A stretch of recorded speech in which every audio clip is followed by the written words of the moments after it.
I'm Jimmy Lewis. Scott Hoffman. Tyler Belknap. And we are with Dirt Bike Test, and today this is the Dirt Bike Test podcast. We are talking about the 2020.5 Husqvarna FC450 Rockstar Edition.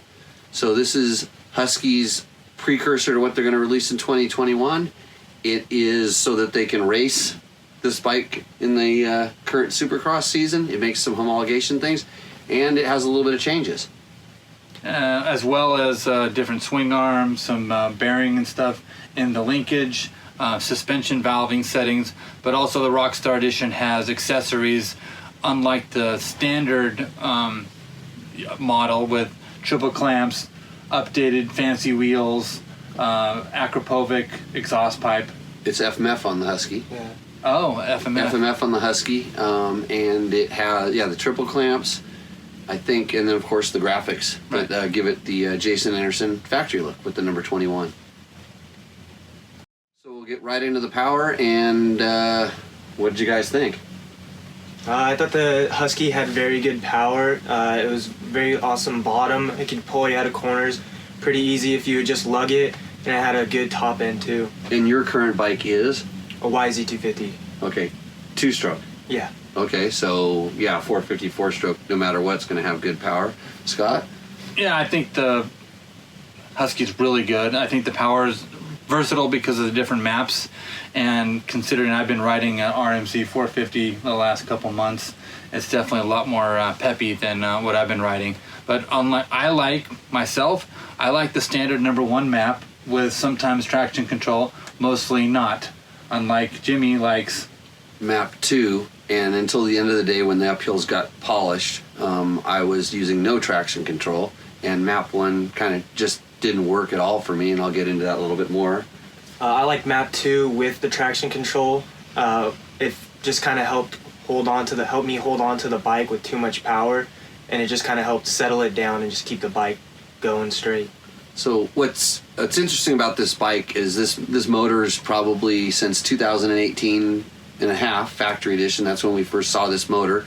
It's the smaller, lower head, right. The more compact engine cases and stuff. So it was an all-new engine then, and then we're getting kind of close to its last run. KTM's had a lot of time to revive and not revive, but had to refine this bike.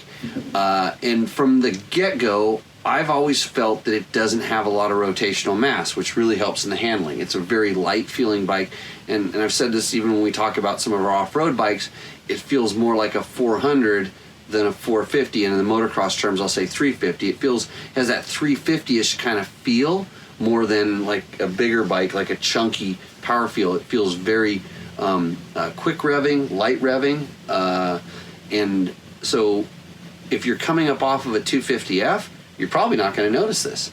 250F riders probably rarely let their bike like lug down and really chug them, where I feel this motor maybe lacks a little bit. And then, but if you come up a little bit in the power, it always has torque, and once it gets going, and I feel like it pulls really, really good. It's difference of opinion a little bit there. I think it still has a lot of bottom. And I liked Map 1 because I was able to, I think, use more of the little bit slower revving bottom to get a little bit more traction. But unlike these guys, they liked it a little bit more peppy compared to myself. And the peppy allowed me to go gear high, because if I was riding in Map 1, it wouldn't pull the gear high, and I had a downshift, which meant I was revving more, and I couldn't use the chug. So I was using Map 2 to give me some chug, and most of the time when the traction was good, I didn't feel traction control really working. But it wasn't until the end of the day that the from the power from the mid-range up is super awesome, and it was just that very low end, that chug that that a Kawasaki has, that a Yamaha has. Honda, even the Suzuki has that chug. You can really let the bike work down there. But once it's up and revving, I thought it was pretty good. In fact, when I didn't have traction control, I found I was actually backing off a little bit on the uphills to go faster because it wasn't spinning so much. Bottom line is it makes a lot of power, and it has different modes and different settings that can be catered to however you like it, and change depending on changing conditions.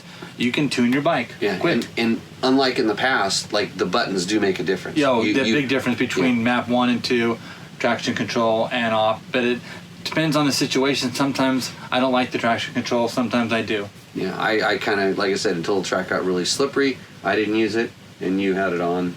Yeah, the whole time I had it on. Yeah, so that's the cool thing about it. It's tunable. And one other thing I really noticed about this bike is, like I say, that it's that light nature. It also doesn't have very much compression braking. So I kind of found myself what I'll call two-stroking into the turns, like when I was doing my gear high stuff, and I had to start teaching myself not to downshift, because then I would again be, then that would really slow the bike down. But so it's, and again, that all kind of goes back to that really light rotational mass. And but clutch, I thought was the clutch was tricky on the Husky. Yeah. Yeah, it's kind of as a short engagement. Yeah, quick engagement. So you have to really remember where your finger point is, so you can, actually have it at the right little slip point. I was always playing with that adjustment. Right. Like every time I got back on the bike, I was like, which one of you guys move this thing? Because it isn't exactly where I left it. So transmission ratios are good. I think overall it's a pretty solid package, especially for someone that likes to rev their motor. It's weighing in at like 160 pounds. The suspension, the suspension was pretty good, soft. All we did was just set the sag. And then the forks felt a little stiff from stock, so we went into on the rebound, and then after that the bike rode really good, and I never had any trouble with the suspension. So I'm more in the 200-pound range, and we were able to easily get the 105 millimeters. And the first time we went out and shot photos, we actually had it running a little low, because we knew we were going to switch right away, riders. And then the next time I went out and we brought it up to the 105 range, so it was down at 108 or so, and just that little bit really seemed like it let the back end work a lot more free. And we kind of played around a little bit with the fork, and in the beginning I was kind of just playing with the compression only, and it wasn't until these guys started slowing the rebound down that it seemed like it just really helped the bike out, settled everything down. The changes they did to the air fork, they did some stuff with the air cartridge, so the crossover where it goes from the negative pressure to the positive pressure, they changed the lengths of that, so where it kind of starts closing off is a little bit different. They did a bunch of stuff with I think they call it a trampoline valve in the mid speed, so it changes things there. Some stuff with bushings to make it so that there's not as much, because they just seem like they got that whole front end to work. And I really compared it to when we rode the 2019 bike. It just seems like it's a much more well-rounded package. It just seems more balanced. Relatively critical about the ride height. I mean, I was amazed at how much that made a difference, but I didn't feel the need to change the shock. And we're at Glen Helen here, and it got torn up and beat up. And other than what I attribute to what the tire was doing, I thought the suspension performed admirably. All right, myself, I'm 200 plus pounds, so I'm a little bit outside the target. So we were not able to get that 105, and we probably ended up with like 110 in sag.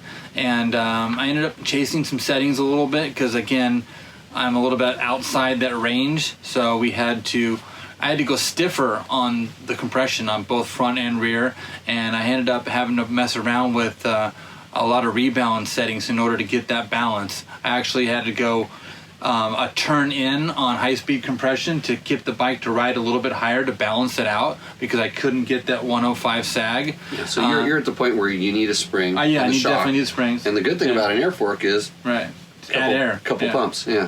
But I mean, at the end of the day, we were able to balance between uphills, downhills, and braking bumps to get a comfortable area where it wasn't, kicking me or a little bit scary. It's still a little bit busy because I was still a little bit low in the stroke, but again, that's just a setup issue, and I know it's probably just a spring issue. But overall, I found a comfortable, not the best setting for myself, but a comfortable setting. And it's funny because you mentioned you felt like you thought it was riding low in the stroke, and I was for sure watching it, and it didn't look low in the stroke where I was moving. But you had this interesting sensation where you said it was like the first 2 or 3 of the chops. Kind of explain that. It was just like it was going into the bumps, whether it's the downhill or even the braking bumps. It would go in, and by the time I hit the third bump, I would feel that the suspension come back at me, and I could feel it in the handlebars. Either the shock would kick or the front fork would actually like kind of rebound into my hands. And it took a little bit of settings to try to calm a little bit of that down. Yeah, and in the direction going with slowing the rebound down was, I've never been a big fan of doing that. I just don't like a slow feeling front end, but it really worked, and it kind of shows how actually easy to adjust. By the way, the rebound adjustment on the bottom of the fork is now a knob you can turn with your fingers, which is brilliant. And then you can actually reach up and turn the compression just with your hand, literally while you're riding. So it's almost as easy as changing the maps. But I was actually really impressed with the handling. I thought it was, or the suspension. I've always been a big fan of air forks. I like the way they work. I never bottomed either end actually, and there was some big bumps today. So overall pretty good, and you were pretty happy as well. Yeah. On to the handling, and I think this is where this bike is probably a standout along with the KTM, because they're very similar. But this 450 feels like a 350, and maybe me personally, I give it a little bit of ding in the motor for that. But this is where I really like this bike as a 450.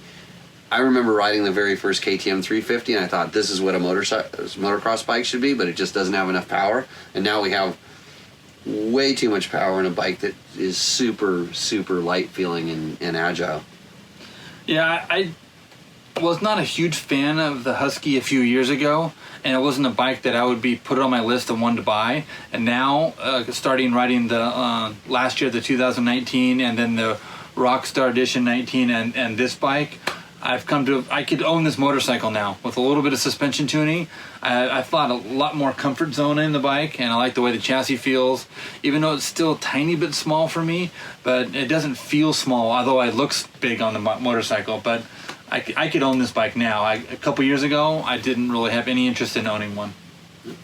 Yeah, I really enjoyed how lightweight the bike was for a 450. And that's coming off a 2-stroke guy. Yeah, it was very lightweight, and I like that. It wasn't like too much power to and everything, and the bike just was really good at cornering and everything, and it was one of the first 450s I've ever felt really comfortable on just right away. Yeah, so in the grand scheme of things, to me it feels like a bike that if you like a bike that turns on the front end, it's pretty easy to get it there, to set it up like that. It does that pretty well. It slides pretty darn nice. And I'm not a big fan of a rear sliding bike, but it seems like this bike's pretty versatile as far as the way it works. We had, there was some issue maybe on the initial turn in, and that's where that slowing that rebound seemed to really benefit, just helping that. And I think that you can find it's not that far off, because we're 3 completely different riding ability levels, 3 completely different weights, and everybody kind of got off the bike and said, yeah, we're pretty close. And it was just after one day, and the track was pretty beat. It wasn't a track. Usually there's certain bikes that I would not want to be out on this track on today, and that Husky was definitely not one of those bikes. Yeah, I mean, for me, I need some springs and a little bit more work and another day of setup. But after that, I think I'd find a really good comfort zone, whereas these guys probably can... I could race it tomorrow. They could race it tomorrow, yeah. The bike's narrow. I kind of like what Husky does with the front of the radiator shrouds. They kind of round those things down, so there's no... I didn't find any snag points. The foot pegs are insane. Did you have a problem with the brake pedal? I still had a problem with the brake pedal. Yeah, it's funny. I missed it a couple times today too, and then I go, oh hey, I'm back on one of the new. I'm used to my older ones. They have the little shorter brake pedal, but notice that brake pedal's still too long and still is tucked underneath the engine case a tiny bit too much. And one of the big changes between the KTM and the Husky is the Magura clutch activation. So the Magura, like we talked about in the engine, is quicker. A little different feel there, but it does have the Brembo brakes, so the brakes are similar on all the motocross bikes. It's funny that going back and forth between the Husky and the KTM, I noticed I got a little more little more rigid feel in the front, a little stiffer feel in the front, even though the tire pressure was correct and stuff. And I think that might be the Pro Taper bars, which is another difference between, and like, you know, good or bad. It just had a little bit of a stiffer tendency. And we kind of collectively think that triple clamp is, with the rounded edges, and that's a KTM made part now, that's a really nice piece, and it does help with that front end feel being so nice. Yeah, I've actually ridden a bike with back and forth testing with that clamp and a standard clamp, and there is a difference with the split and rounded and the split clamp that KTM and Husqvarna sell as their accessory triple clamp. And that's the one that comes standard on the spikes. The front wheel is laced differently. The spoke, it's a triple cross spoke, which is, you know, hooked up to the fancy hubs. The bike looks nice. I mean, and, you know, if you want to be number 21, it comes that way. And the muffler is just a Super Sano FMF, you know, blue one that it's very sound responsible. I guess some of the other mags had actually pulled the end cap out looking for more snap off the bottom, but I think the way it was delivered was good for us. And anybody else have any other things that stood out? If you're into, you know, gadgets and a little bit of upgrades in bikes like that, I mean, you really want to look at the Rockstar Edition opposed to a standard one, because you do get some value there that would cost you a lot more than adding clamps, exhaust, wheels, compared to the standard 20. And since it isn't a big change, and this is something I noticed, sometimes the first, you know, quote factory editions that get kind of pushed out are a little bit getting pushed out, so the race team is able to race with them. And this bike is, because it's been largely the same, it's just getting refined more and more. And so I don't think you're not quote testing anything for them at this time. A lot of the stuff is proven. The engine is kind of, like they said, it's, other than the mapping and stuff, it's the same engine they've been running for a long time. So overall, pretty polished package. And I think I mean, in my world, you know, we're kind of rolling to the conclusion here. We talked about it. Two of us feel like we could race it. The only thing I would do, and this is a personal preference, is I'm not a fan of the tires that were on the bike. And luckily I've ridden those tires on other bikes and changed, and I know that I can go to a kind of more softer, more bump compliant tire. So I tend to go to and this is where I'm weird, a Pirelli or a Michelin tire, which most people don't like, or even a Bridgestone for that matter. And I just get along with it better. That would be probably the first thing I would do to that bike, and line up at the start line, and I probably wouldn't.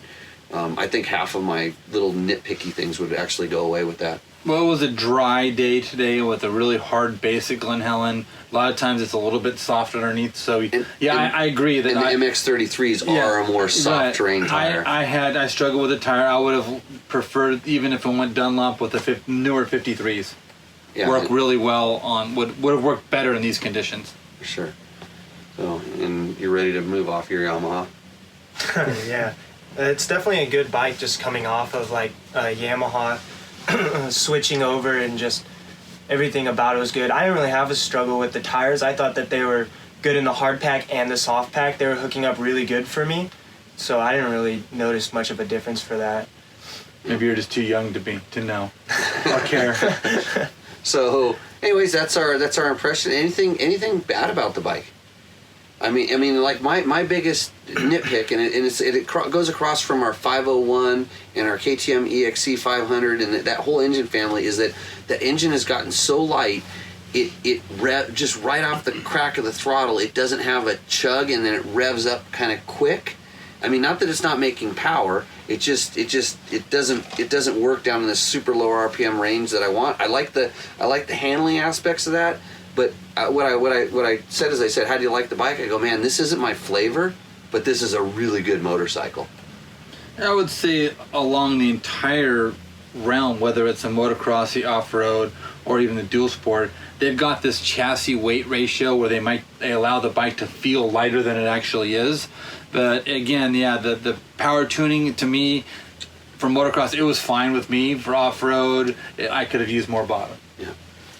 I really like the shrouds, kind of, they seem to pop out more than the KTM, and just kind of pushed your feet out a little bit more, and it just kind of made it feel like as if you're almost running a desert tank, kind of like the old like Sierra 450X's kind of type feel. Like I don't know. I just didn't really like that. To where the KTM's, you could bring your knees in a lot tighter into the frame. And you actually felt that with your knees. Yeah. Interesting. Yeah. See, I find. Well, I ride bow-legged, I guess, but I found it. He's also got was legs great. that are probably longer than all of ours. Oh yeah. That probably body, makes a difference. yeah, body yeah. shape. So Right. yeah, it's all the good things. Yeah. Oh, hey, the seat it also has ripples on it. I know you like that. No, I do not like ripples. So, okay, with that, we're going to kind of wrap this up. Hopefully you learned a lot about the Husky FC450 Rockstar Edition. And check out www.dirtbiketest.com for more information. And we can answer 9 out of 10 questions that you have without looking at a reference manual. See ya.